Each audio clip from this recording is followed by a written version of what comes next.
Hello everyone. आज हम लोग वैद्युत स्थितिकी में लेक्चर 25 करने जा रहे हैं। इसमें हम लोग विद्युत विभव एवं धारिता को आगे बढ़ाते हुए आज पढ़ेंगे विद्युत द्विध्रुव को घुमाने में किया गया कार्य। इसके पहले में पढ़ा था कि विद्युत स्थितिज ऊर्जा क्या है। एक्चुअली में आज हम लोग को पढ़ना है कि द्विध्रुव की ऊर्जा कितनी होती है। स्थितिज ऊर्जा हमने क्या देखा था कि दो आवेश को अनंत से एक दूसरे तक ले आए दूरी तक, तो जो कार्य किया गया वह उसमें ऊर्जा के रूप में संचित हो जाता है। आज हम लोग द्विध्रुव की ऊर्जा निकालेंगे, लेकिन उसके पहले एक छोटा टॉपिक पढ़ लेते हैं। क्योंकि ऊर्जा कार्य है। एक क्वेश्चन कभी 2 नंबर में 2 मार्क्स में पूछ देता है कि किसी बाह्य क्षेत्र में द्विध्रुव को घुमाने में किए गए कार्य का व्यंजक प्राप्त करें। ठीक है, तो इससे मान लीजिए हमारे पास एक विद्युत क्षेत्र है।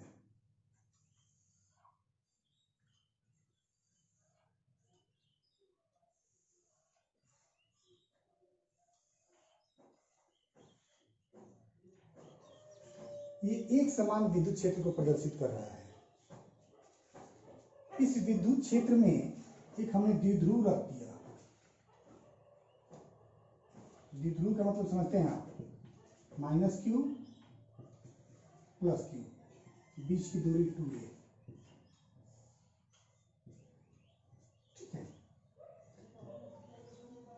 इस द्विध्रुव को इस प्रकार से रखा गया है कि ये अक्ष के साथ थीटा कोण बना रहा है। द्विध्रुव का अक्ष जो है विद्युत क्षेत्र के साथ कितना कोण बना रहा है? थीटा कोण बना रहा है। तो हमको कार्य निकालना है। कार्य का फॉर्मूला जानते हैं, बल गुना विस्थापन। लेकिन यहां पर देखेंगे कुछ अलग ही चीजें होगी। ये मोशन नहीं करेगा, गति नहीं करेगा, घूर्णन करेगा, घूर्णन गति करेगा। रैखिक गति ना करके घूर्णन गति करेगा। तो यहाँ पर बल शून्य होगा, बल आघूर्ण कार्य करेगा। जिसे पिछले चैप्टर में हम पढ़ चुके हैं कि किसी द्विध्रुव को एक समान विद्युत क्षेत्र में रखा जाता है तो उस पर बल आघूर्ण लगता है। कैसे बल आघूर्ण लगेगा? इस पर एक बल लगेगा QE। क्योंकि प्लस आवेश है तो बल विद्युत क्षेत्र की दिशा में होगा। ये माइनस आवेश है तो बल जो होगा विद्युत क्षेत्र के विपरीत दिशा में होगा। ये दोनों बल का मान बराबर होगा, दिशा विपरीत होगी। और क्योंकि अलग अलग रेखाओं पर लग रहा है इसलिए एक बल आघूर्ण लगेगा। क्या लगेगा? ये हम लोग पढ़ चुके हैं पिछले चैप्टर में, टाउ P sin थीटा। कोई भी द्विध्रुव जब एक समान विद्युतीय क्षेत्र में रखा जाता है तो उस पर एक बल आघूर्ण लगता है। वो कितना होता है? PE sin theta. P क्या है? इस द्विध्रुव का द्विध्रुव आघूर्ण है, Q × 2L। अब इस बल आघूर्ण, यह बल आघूर्ण जो है इसको घुमाने का प्रयास करेगा। बल आघूर्ण किसी वस्तु को घुमाने का प्रयास करता है, तो घुमाने का प्रयास करेगा तो कार्य होगा। वही कार्य हम लोग को निकालना है। तो ये बल आघूर्ण जो है एक समान नहीं है। क्यों एक समान नहीं है? T तो एक समान है, E एक समान है, लेकिन थीटा जो है बदलेगा। थीटा का मान जैसे C नजदीक आएगा थीटा का मान घटता जाएगा, साइन थीटा घटता जाएगा। तो ये बल आघूर्ण एक समान नहीं है। तो कार्य का जो फॉर्मूला होता है बल आघूर्ण गुणे विस्थापन, यहां पर नहीं लागू हो पाएगा। तो हम लोग क्या करेंगे कि एक छोटे से विस्थापन के लिए डी थीटा के लिए इसको एक समान मान लेंगे और उसके लिए कार्य निकालेंगे और फिर समाकलन कर देंगे। ठीक है, तो इसको थोड़ा सा लिखते हैं। माना कि P बराबर Q × 2A द्विध्रुव आघूर्ण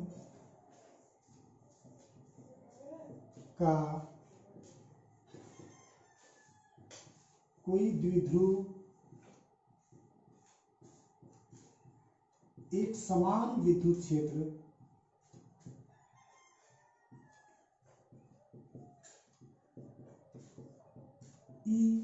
में थीटा कोण पर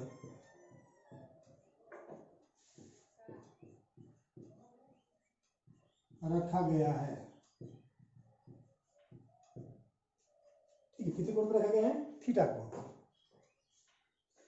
अब क्या होगा, अतः द्विध्रुव पर एक बल आघूर्ण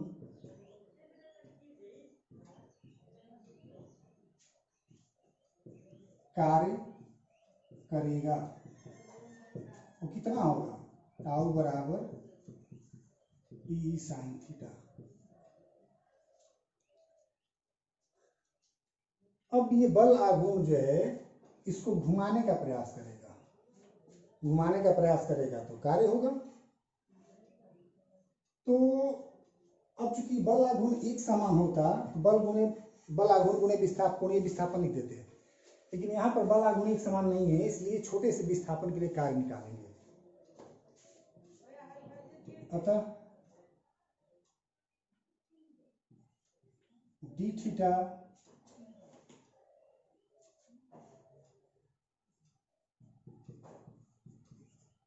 कोणीय विस्थापन के लिए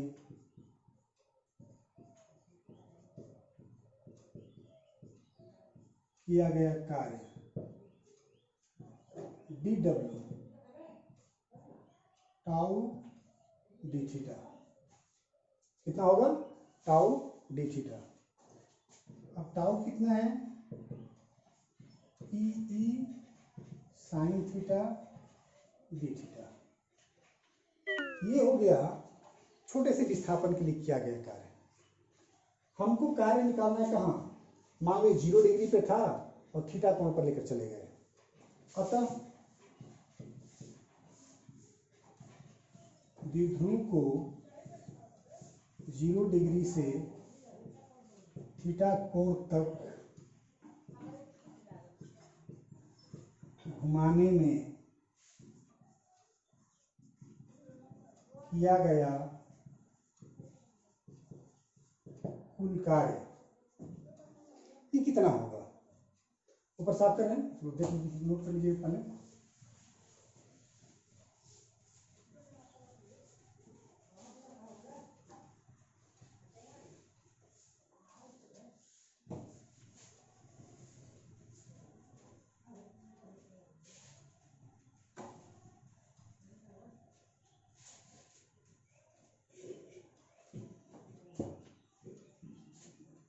W इक्वल टू इंटीग्रेशन किसका? P E sine theta d theta. कहाँ से? 0 डिग्री टू थीटा। तो इसको इंटीग्रेट कर लीजिए। पीई तो कांस्टेंट है, बाहर आ जाएगा। साइन थीटा का इंटीग्रेशन क्या होता है? Minus cos theta, 0 degree to theta. Limit put कर दीजिए, इसको क्या हो जाएगा? पहले upper limit minus cos theta, minus और माइनस है प्लस हो जाएगा कॉस 0 डिग्री। कॉस 0 का मान कितना होता है? 1 हो जाएगा। W इक्वल टू हो जाएगा P E minus cos theta plus 1। ऐसे लिख सकते हैं पीई और माइनस कॉस थीटा। ये द्विध्रुव को थीटा कोण तक घुमाने में किए गए कार्य का व्यंजक हुआ। ठीक है, ये 2 नंबर में सवाल पूछता है। क्या किया जाएगा? एक द्विध्रुव रखे, विद्युत क्षेत्र में रखा जाएगा, बल आघूर्ण लगेगा। ये बल आघूर्ण इसे घुमाने का प्रयास करेगा, तो पहले डी थीटा के लिए कार्य निकाल लेंगे और फिर समाकलन कर देंगे 0 टू थीटा। आपको पूरा कार्य हो जाएगा।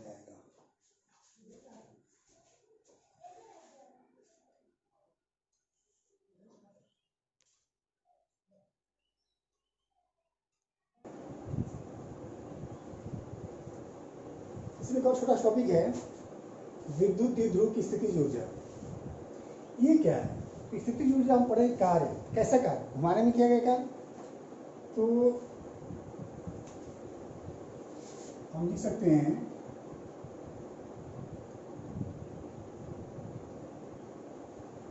विद्युत द्विध्रुव को किसी विद्युत क्षेत्र में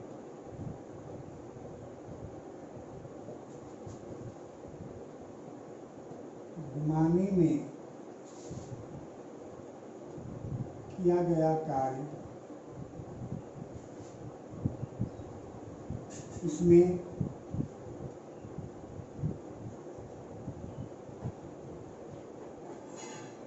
स्थितिज ऊर्जा के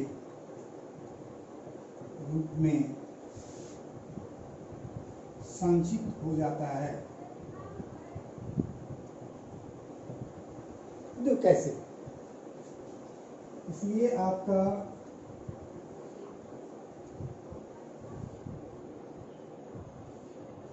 एक समान विद्युत क्षेत्र है, इसमें हमने एक द्विध्रुव को रख दिया।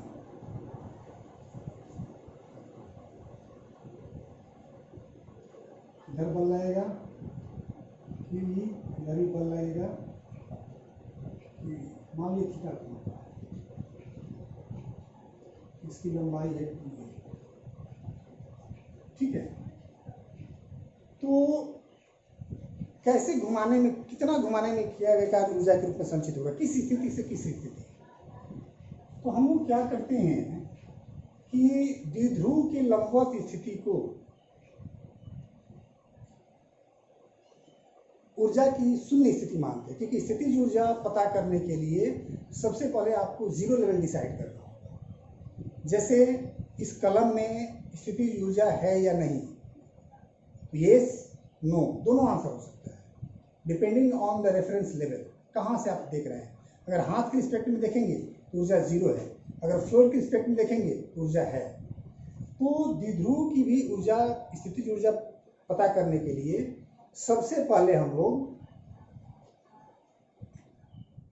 इसके शून्य स्थिति को पता करेंगे, ठीक है। तो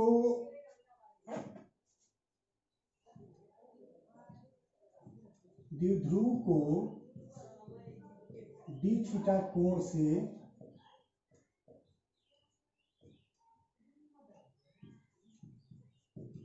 घुमाने में किया गया कार्य अभी हम निकाले हैं, कितना आया था? टाउ डी थीटा, मतलब ई साइन थीटा डी थीटा। ये हम पीछे देखेंगे। हम लोग क्या करेंगे कि इसकी शून्य स्थिति कहाँ होगी? लंबवत स्थिति। यदि द्विध्रुव की लंबवत स्थिति, लंबवत थीटा बराबर 90 डिग्री, स्थितिज ऊर्जा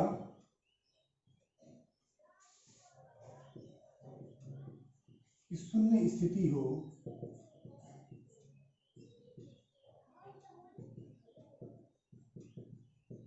तो 90 डिग्री से थीटा कोण तक, 90 डिग्री से थीटा कोण तक घुमाने में किया गया कुल कार्य कितना हो जाएगा? ये डी थीटा कोण से घुमाने में किया गया कार्य है, हमको 90 डिग्री से थीटा तक घुमाना है। क्या करेंगे? तो समाकलन ले लेंगे। कहाँ से कहाँ तक? लोअर लिमिट क्या है आपका? 90 डिग्री। कहाँ तक जा रहे हैं? थीटा तक। P E sine theta d theta, ठीक है।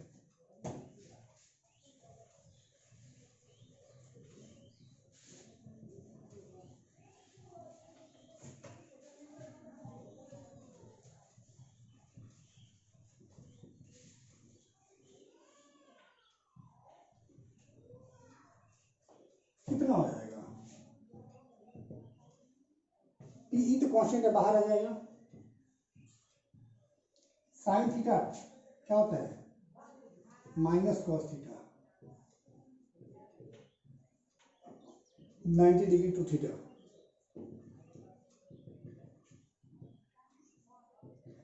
माइनस कॉस 90 डिग्री, पहले लो अपर लिमिट है, पहले अपर लिमिट, माइनस और माइनस प्लस हो जाएगा कॉस 90 डिग्री। कॉस 90 कितना होता है, 0। W हो जाएगा PE into minus cos theta plus 0, तो W हो गया माइनस PE कॉस थीटा। अब यही कार्य जो है द्विध्रुव में ऊर्जा के रूप में संचित हो जाएगा। किया गया यह कार्य द्विध्रुव में स्थितिज ऊर्जा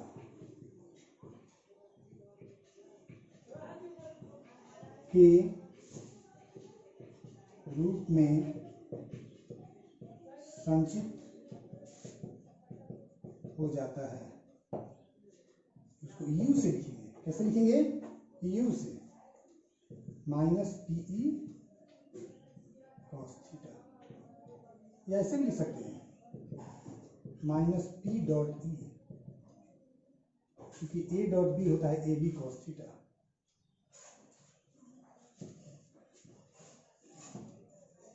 अब देखिए इस फॉर्मूला से हम ये पता कर सकते हैं कि ऊर्जा कब ज्यादा होगी, कब कम होगी, कब शून्य होगी। तो जब थीटा बराबर 90 डिग्री, कॉस 90 कितना होता है, 0।